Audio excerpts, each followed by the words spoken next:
কি দেখেই খেতে ইচ্ছে করছে না?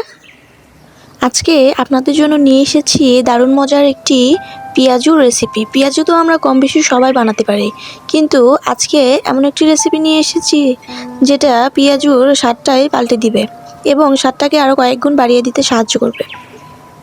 তার জন্য আমি এখানে খেসারির ডাল নিয়েছি ব্লেন্ড করে, এবং ডাল যতটুকু আছে ঠিক ততটুকুই পেঁয়াজ কুচি করে নিয়েছি, কাঁচামরিচ কুচি নিয়েছি।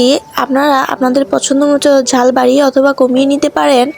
সাদা তিল, আদা রসুন বাটা, কালো জিরে, হলুদ গুঁড়ো, লবণ এবং সামান্য গরম মশলা গুঁড়ো দিয়ে একসাথে সুন্দর করে মাখিয়ে নেব।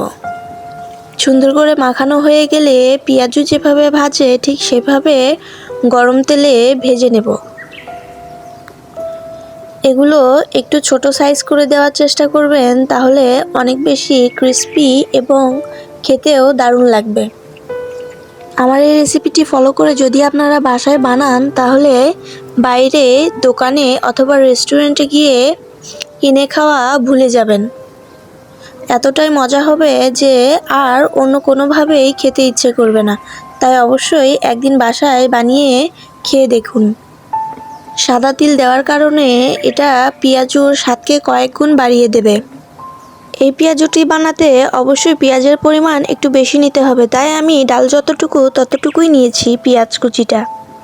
আপনারাও বানালে চেষ্টা করবেন এভাবেই নেওয়ার।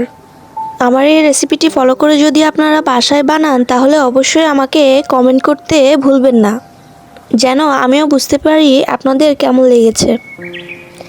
এরকম আরও সুন্দর এবং নতুন নতুন রেসিপি পেতে অবশ্যই আমার চ্যানেলটিকে সাবস্ক্রাইব করে রাখুন।